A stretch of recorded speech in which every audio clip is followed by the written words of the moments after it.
Hi, Paul Formica back just with another quick recipe that you'll be able to do at home. And man, this is a terrific recipe. You can do all kinds of things with this. It's called shrimp gorgonzola, and you'll see the icon at the top of the website homepage for recipes. So click on that, and one of the 8 or 10 recipes that are in there is shrimp gorgonzola. Click there, and you'll have the recipe. But I'm just going to go through it quick and show you how we do it here. I use it for an appetizer, but this thing, it's a multi-purpose dish. And if you like shrimp, this is the way to do it. I start with some nice Greek olive oil. It's fantastic. Extra virgin, and you just pour a little bit around the bottom of the pan. Now, olive oil is a little thicker. As it heats up, it thins out.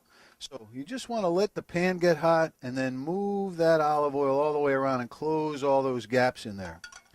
And then bring the pan up to heat. Now, garlic. You can't have enough garlic. I love chopped garlic, and I use a lot of it with my seafood just because I like it. If you don't like it, eliminate it from your dish here, but I think it adds real punch to this dish. So the olive oil is just starting to warm up a little bit, and you just take, a tablespoon or 2 of chopped garlic. If you want more, throw more. If you want less, throw less. But that's it. And just kind of spread it all around the pan, and you see it almost immediately starts to sizzle as that olive oil works in and the garlic begins to soften and cook. And that's what we want to do. We don't want it to turn brown. We just want it to soften a little bit and mix some of that juice garlic flavor with the olive oil, because that's what we're doing. We're creating a sauce and we're cooking the shrimp. Now I'm going to put a few scallions in there, and these are just scallions or leeks, and you can just chop them up fine. Nothing wrong with that. I just like that. Now you see the garlic is starting to brown a little bit, so I pick it up off the flame just to reduce the amount of heat that's hitting that pan. And then we're going to throw the shrimp in. Now the shrimp will begin to cook almost immediately. Okay, we have the sizzle, we have the shrimp, and shrimp is sold and graded by the number it takes to make a pound, as I just said. The lower the number, the bigger the shrimp. And I have shrimps come in 12 to a pound, 16 to 20 in a pound, and the one we're using, 26-30 pieces in a pound. These are nice Mexican white shrimp. I don't think they get any better than that. So ask at your favorite fish market. We have them all the time out here. Now you see the shrimp is beginning to lose its gray translucency when it's nice and fresh and begin to turn that color that we all recognize, that white and pink area. So I'm going to add a little bit of sherry, and we're going to bring that up and deglaze the pan. Now that sherry will pick up all of that nice stuff in the pan, and be careful because it occasionally flames. So you always want to pull that off when you're adding any alcohol to the pan and then return it. Now you see how all of the stuff on the bottom of the pan now comes off? That's called deglazing. And that'll bring all of those flavors together. And you see the shrimp is almost cooked. I mean, it looks great and it smells great. Your whole kitchen is going to be wonderful. And this is going to be a terrific appetizer or lunch. I'm going to put that heat up just a little bit. You can see the bubbling of the sauce working in there. And I'm just going to add a few nice tomatoes. And the best time to do this dish, when the tomatoes are those nice native tomatoes you get at the end of July, beginning of August, and they're juicy and they just leak all kinds of flavor into your pan. So we're going to break those tomatoes down. You can see that wonderful sauce being created, and the shrimp is cooked.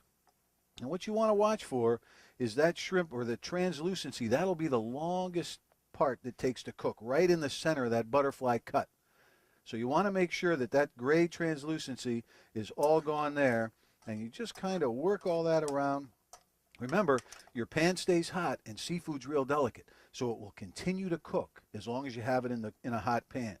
So I've turned the flame off. We have our sauce, we have our shrimp, and now the cheese. I love Gorgonzola cheese, and I think it's a great addition to this dish or lots of seafood dishes. And you just put a little bit, a couple of tablespoons, 2-3 ounces, and you just melt that right into your sauce. And you just mix it all around. And while that is melting, you set your plate up.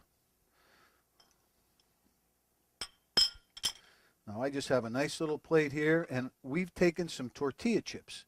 These are sun-dried tomato tortillas. We've cut them up in 12 or 14 pieces, and we'll just put them on the edge of the plate and get them all set up. Now you can use, if you have store-bought ones at home, those blue corn spicy chips are wonderful for this, but any chip that you like, just put them right on there. And then we'll take, you see how this is all melted down here, everything is blended together. Look at those tomatoes, gives it nice color. The cheese is melted, mixed right in, and then you just kind of bring it all in and put it right on the center of that plate. And this is going to be a nice little appetizer dish to cook when you're having a card party or a Christmas party or whatever it is you want. You put a few scallions over there for color, and I like this dish to have lime. I think lime is a great different twist with seafood. So you have a nice good chunk of lime, you take it on there and you just kind of squeeze it right over the top, put your lime right there, and there you have it, shrimp gorgonzola. And you want to know a trick? Instead of the tortillas, penne pasta. Have it cooked, mix it all in there, a fabulous pasta dinner. Or like sandwiches, cut a piece of grinder roll, throw that shrimp right in there. You take a bite out of that grinder, it's all going to come down your chin. Boy, that's a good eating. Shrimp gorgonzola. Click on recipes. Thanks for watching. We'll see you again.